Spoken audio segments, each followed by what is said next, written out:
नमस्कार आप सभी का।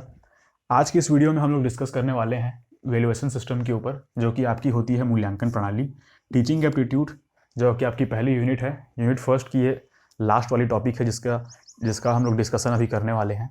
तो हम लोग जल्दी से देखते हैं कि कौन कौन से ऐसे पॉइंट्स हैं और कौन कौन से ऐसे टाइप्स हैं मूल्यांकन के, जो कि बहुत ही इंपॉर्टेंट होते हैं। सबसे पहला हम लोग देखेंगे आपका निर्माणात्मक मूल्यांकन में।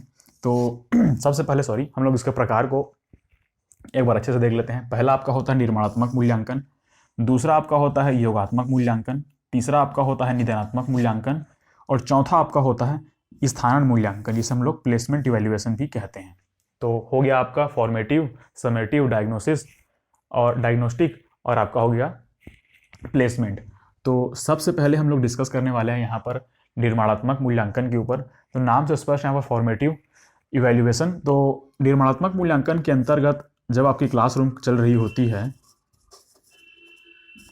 क्लासरूम प्रोसेस जब आपका होता रहता है, तो उसके अंतर्गत ही आपकी, जैसे कि आपने शिक्षण कार्य कराया और उस शिक्षण को पूरा करने के बाद या फिर उस यूनिट को पूरा करने के बाद आपने वहाँ पर मूल्यांकन करने के लिए छोटा सा टेस्ट ले लिया, छोटा सा असाइनमेंट सबमिट करने को बोल दिया क्लास में। तो ये सारी चीज़ें, या फिर आपके ओरल टेस्ट वहाँ पर हो गए, ओरल टेस्ट या फिर टेस्ट हो गए, छोटे छोटे टेस्ट, यह हो गया आपके असाइनमेंट। तो ये सारी चीज़ें जो आपकी आती है, असाइनमेंट नहीं आएगा, तो ये सारी चीज़ें जो आपकी आती हैं, छोटे छोटे जो टेस्ट होते हैं, वो आपके निर्माणात्मक मूल्यांकन में आते जाएंगे। क्योंकि इससे आपको फायदा ये होता है कि अगर आपने जिस यूनिट को पढ़ा है, तो उस यूनिट के ऊपर आपकी पकड़ कैसी है, या फिर आपने उस यूनिट को कितना समझा, इस स्तर को जानने के लिए जो आपका शिक्षक है या फिर जो प्रोफेसर्स होते हैं, वो निर्माणात्मक मूल्यांकन का सहारा लेते हैं, जिसे हम लोग यूनिट टेस्ट भी बोल सकते हैं, या फिर कॉलेज की भाषा में कहें तो हम लोग इंटरनल भी बोल सकते हैं।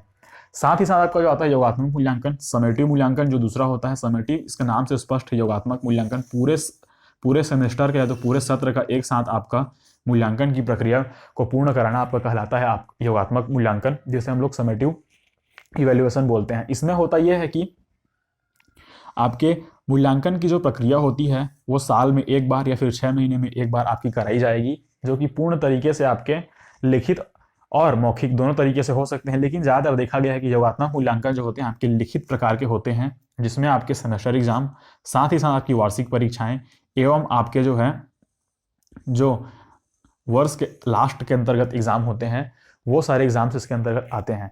निदानात्मक मूल्यांकन क्या होते हैं? निदानात्मक मूल्यांकन भी इस प्रकार के मूल्यांकन होते हैं जो कि प्रेजेंट क्लास में, अर्थात क्लास जब चलती रहती है, तो टीचर बच्चों के स्तर को जानने के लिए, बच्चा किस तरीके तक चीज़ों को समझ पाया है और कहाँ तक उसकी समझ विकसित हो पाई है, तो इन सभी चीज़ों को वहाँ पर वो ज्ञात करने के लिए निदानात्मक मूल्यांकन का प्रयोग करता है। इस मूल्यांकन के प्रयोग करने के साथ साथ ही वह बच्चों की कमियों एवं खामियों को भी उसके माध्यम से दूर करता है। न केवल वो वहाँ पर उनके शिक्षा के स्तर को जांचता है, साथ ही साथ उन्हें जो है अपनी फीडबैक भी प्रदान करता है, जिसे हम लोग कहेंगे निदान, मतलब उसका इलाज भी वो करता है, गलतियों का इलाज, साथ ही साथ गलतियों को वो सुधारने का भी प्रयास करता है निदानात्मक मूल्यांकन वाले पार्ट में। इसके बाद हम लोग देखते हैं कि आपका प्लेसमेंट इवैल्यूएशन जो होता है, आपका स्थानांतरण जो प्रणाली होती है आपके इवैल्यूएशन की, उसमें होता यह है कि आपको कुछ अचानक से क्वेश्चन पूछा जाएगा, साथ ही साथ इंटरव्यू के माध्यम से भी आपको क्वेश्चन पूछा जाएगा, और आपको वहां पर यह पता किया जाएगा कि बच्चा जो है किस तरीके से, कहाँ के लेवल तक इसकी समझ है, साथ ही साथ ये कौन से लेवल पर कार्य करने के लिए आपका काबिल है। तो उस हिसाब से आपको प्लेसमेंट वहां पर दी जाती है। यह आपकी होती है एग्जाम के बाद या फिर एग्जाम से पहले जो आपका इंटरव्यू होता है, तो वहां पर आपका आकलन किया जाता है। सबसे पहले आकलन आपका किया जाएगा कि आप किस स्तर पर कार्य करने के लिए सक्षम है, तो उसी स्तर पर आपको प्लेसमेंट वहां पर प्रदान की जाएगी। इसके बाद हम लोग डिस्कस करेंगे कि कौन कौन से इसके टाइप होते हैं। ये तो इसके वो हो गए मूल्यांकन प्रणाली के प्रकार, लेकिन मूल्यांकन भी कितने प्रकार के होते हैं? लिखित मूल्यांकन क्या होता है, मौखिक मूल्यांकन क्या होता है, मात्रात्मक मूल्यांकन क्या है, गुणात्मक मूल्यांकन क्या है? तो इन मूल्यांकन को हम लोग धीरे धीरे एक एक करके देखने की कोशिश यहाँ पर करेंगे। मूल्यांकन के प्रकारों को देखने के बाद हम लोग देखने वाले हैं मूल्यांकन की जो तकनीकें होती हैं या फिर इवैल्यूएशन की जो टेक्निक्स होती हैं, उनके ऊपर थोड़ा सा हम लोग डिस्कस करेंगे। तो सबसे पहला आपका होता है क्वांटिटेटिव, मात्रात्मक मूल्यांकन, जिसे हम लोग कहते हैं। दूसरा होता है आपका क्वालिटेटिव, जिसे हम लोग कहते हैं गुणात्मक मूल्यांकन। तो सबसे पहले हम लोग देखने वाले हैं क्वांटिटेटिव इवैल्यूएशन टेक्निक। नाम से यहाँ पर स्पष्ट होता है क्वांटिटेटिव। क्वांटिटी यहाँ पर जो आपकी, जो कि मेन यहाँ पर फोकस में रहेगी, जिसमें हम लोग मात्रात्मक तकनीक जिसे हम लोग कहते हैं। यहाँ पर आपके जो कि क्वालिटी को ना देखकर क्वांटिटी को देखा जाता है, जिसमें हम लोग आते हैं आपका लिखित परीक्षा, जो कि आपकी हो गई लिखित परीक्षा। साथ ही साथ आपको प्रोजेक्ट वर्क दिया जाएगा, व्यवहारिक भी आपका इसी में आएगा, लिखित हो गया, मौखिक हो गया।